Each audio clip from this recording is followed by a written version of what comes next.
This is Chicago. Doors open on the left at Chicago. Welcome to Chicago. Welcome to Chicago.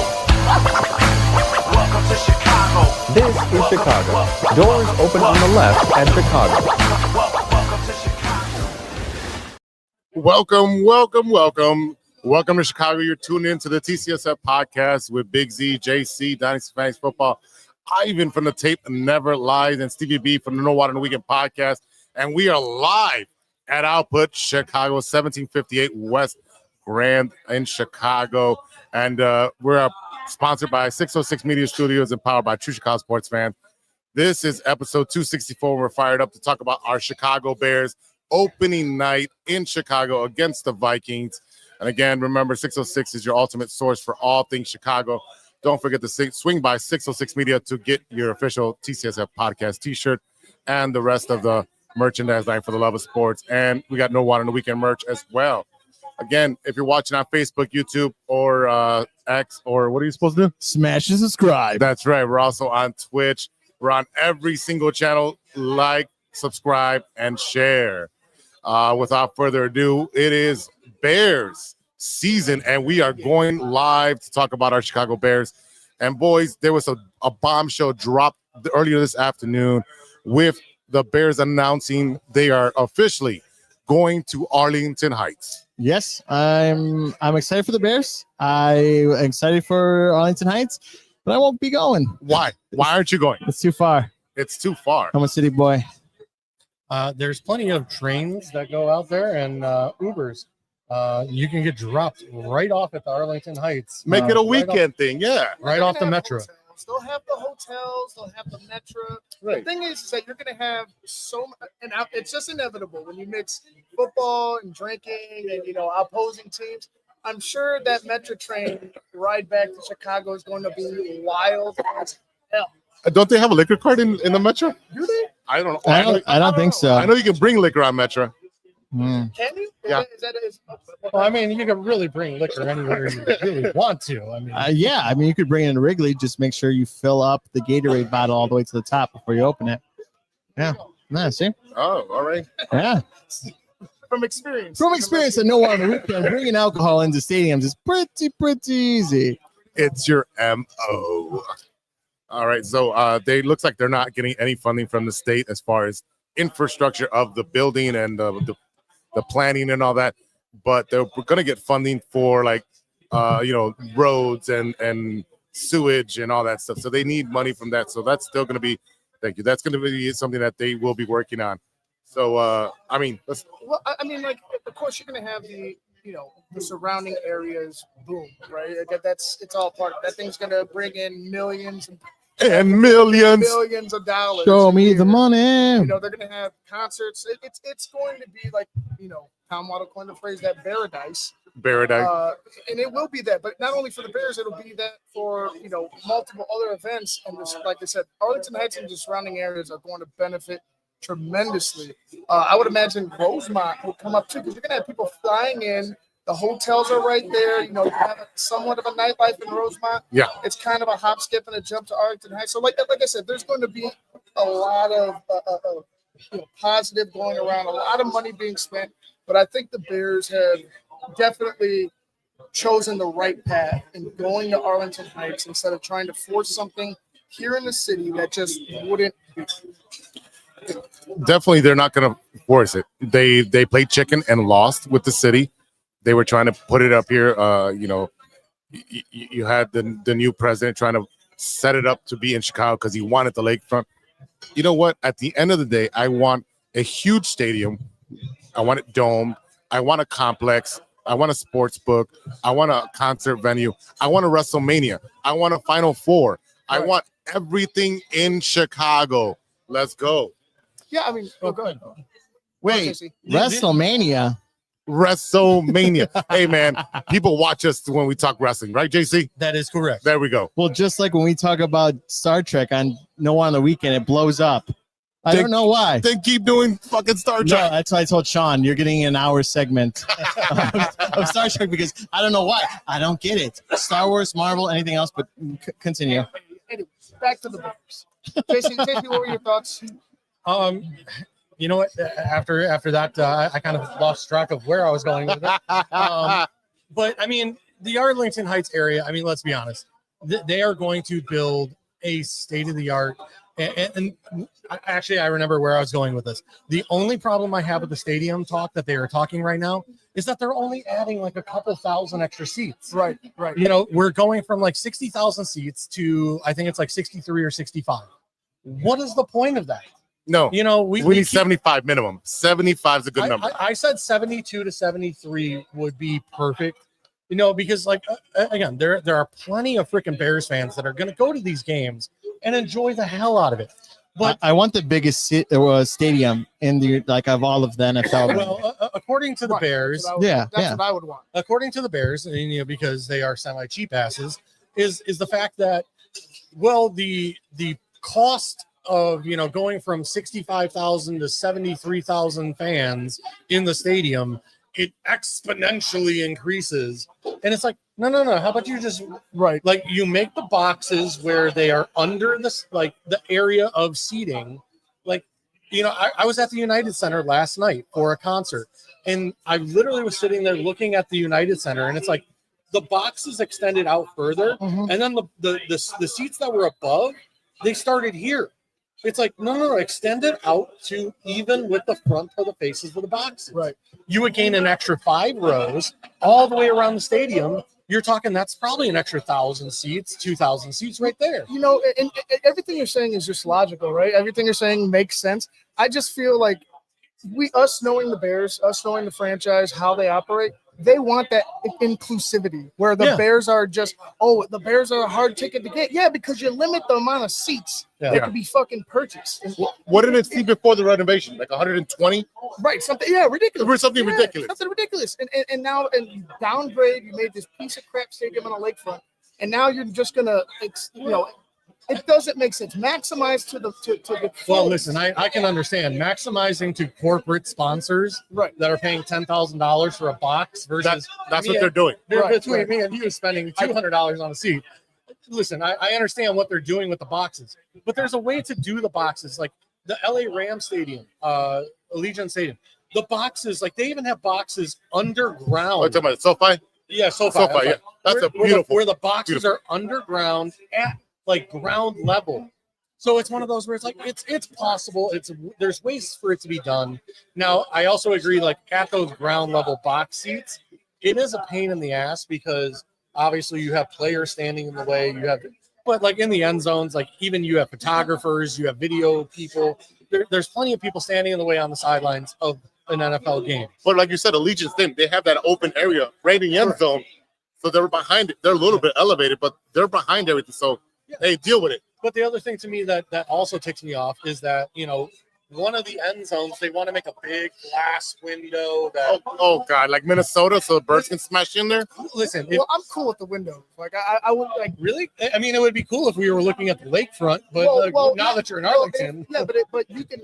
I'm sure at a certain amount of height, at a certain angle, you can still see the skyline from a distance. So I would be like, in my eyes, I would say, why not just put a panel facing southeast? And you could still get a picture of the inside of the skyline. And this whole skyline worried about, like, who gives a shit? Like, what I want is a winning football team. What I want is parking. What I want is tailgating. What I want is an area where people feel comfortable, safe to go celebrate the Bears. And we don't have that here in Chicago. And it's about time. It's about time we get something real. It's about time we get something that's worth every fan's price of admission. And hopefully they do that. Yeah, definitely. Let's pivot over to what the Bears news of inactives is today. Jalen Johnson, Kyler Gordon, Roshan Johnson, Case Keenum, TJ Edwards, Shamar Turner, and Kieran Amagaje are the Bears inactives. How is this going to affect the defense? Because I think the offense will be okay. I think the defense is what we have to worry about with so many inactives. Yeah, that secondary is our secondary's beat up. Jalen not in there is huge. You're gonna have to, so it's gonna be the next man up type of mentality. You know what I'm saying? Like I'm not gonna go ahead and say it's gonna be Stevenson that steps up. Hopefully it is, because after after what happened last year, getting Al Harris in here, I would hope that Stevenson takes that next step and maybe becomes that guy that steps up and kind of just treads water in that secondary until guys get healthy again. But going into the game right now, like the Bears defense, if with this secondary being as beat up as it is, Montez Sweat and the front four need to get home. There's gonna need to be an emphasis on getting to the quarterback, a young quarterback that I guarantee you they'll limit his amount of passes today. It'll be a heavy run for the Vikings. But you're going to need to rattle him some way, somehow, and force a turnover to limit the amount of opportunities he has to go ahead and attack and beat up second. Yeah, I'll make this short and quick. I agree with everything this man is saying. I like to see Swift do a lot in the running game, have the offense, get them, conditioned, get them ready to go, lighten the burden from Caleb, but also give him some chance to get in a rhythm and have the run game just run. I want Swift to get some points for fantasy football for me because I'm embarrassed as I am right now. So, JC? Yeah, as the relative fantasy football guy, my fantasy weekend did not go very great for me, but it's week one. It's week one. I'm trying to figure out my team and know who to start, who not to start. So, hey, week one, I learned, okay? It's literally the first 2 to 3 weeks that it's going to take us to understand what the rhythm of some of these players is going to be. So, again. Yeah, Cooper Kupp, I guess, is washed. Who knew? That said, look, with a rookie quarterback in J.J. McCarthy, we are going to have to attack. With if we can get the push from the defensive line that we hope for and that we need, hopefully that will solve some of the secondary issues. Now, I will say secondary, even at like training camp against the Buffalo Bills, we had some great corners in Wright, Stevenson, and some of these other guys that really stepped up. Because even then, Jalen Johnson and Gordon were not practicing very much during training camp. Mm-hmm. So, I mean, they performed and they were picking off Josh Allen during the Bills versus Bears shared practice. So, yeah, but look what the Bills did yesterday. Hey, I'm not disagreeing. But in practice, they had like three interceptions. So if we can get pressure on a rookie quarterback, I'm not saying we're going against Josh Allen today. We're not against J.J. McCarthy. Right, his first NFL start. Correct. You got to rattle that kid. Exactly. And he's without his left tackle. Rattle him bad. I know James Daniel in the chat had mentioned Dershaw being out. That's huge. Their left tackle being out when you have a rookie. They're missing Jordan Addison. Yeah, and you're missing another playmaker. So right. He's working in a handicap. In his first NFL start, you need to be able, like you guys are saying, you need to be able to get home and rattle him. It's got to be with.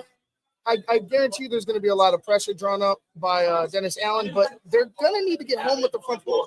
They definitely need get to home, home with the guys that they have up there without any help, because if they can do that against this Minnesota team, like I said, they're going to have to. I'd imagine it'd be a lot of run heavy, a lot of play action, a lot of movement to get the Bears caught off guard for the kid tonight to kind of protect them. If you could start getting home, that game plan changes automatically, and they have to start thinking about doing something else. So, again, it all starts with the front four of the defense for me tonight. If they can get home and they can rattle this kid, I think the Bears will prevail. Do you have that confidence in Dennis Allen to be able to shake up this kid? Dennis Allen is a proven great defensive coordinator, not so much a good coach, head coach, but a defensive coordinator. He's proven he can send the dogs. Yeah, I don't think so much as Dennis Allen. It's the linemen. It's the players. Domrov. I know we're without Booker, but Domrov needs to get home. We're adding Dexter. Dexter needs to get home. Right. They're, Sweat. Like the guys that have been there, the guys that we've seen, the guys that we have questions on, those guys need to fucking step up. Because Dennis Allen has all the accolades. He can only lead the horse to water. He can only do so much until you have to go ahead and perform. So it's on the players. Yeah, number one on my list is getting Billings back. He is going to be a huge piece in clogging the run defense for the Bears today. Mm-hmm. I agree. Getting him back along with Dexter, getting him where Dexter can't be double teamed like he did all last season after he got hurt. That is going to help. Also, that means that there's no double teams on Sweat. All right. Now, This is where it's going to be important because we're going to see Deo for the first time. And we paid that man a lot of money. So hopefully he is going to show out and be something for the Bears. On the flip side, boys, we're talking about the offense and Ben Johnson's offense, and we have our weapons. Roma Dunze, we have DJ Moore, we have Cole Kmet. We got the Rook, who has been prominent in preseason, who's being the ball a lot. What do we see from this offense? Are we seeing, we saw vanilla offense during preseason, but are we going to see a more Ben Johnson offense where the ball's being out of Caleb's pocket, out of his hands, out of the pocket quickly? Are we running more? Are we passing more? What are we doing? Well, it's obviously, I think it starts with the run. It always does. And Ben Johnson's MO is that, like, his offense, he has a lot of trick plays. He has a lot of plays, explosive plays. But the foundation, and why I love that he's, here, the foundation is running the football. If you can't establish the run, none of that other shit works. The play action doesn't work.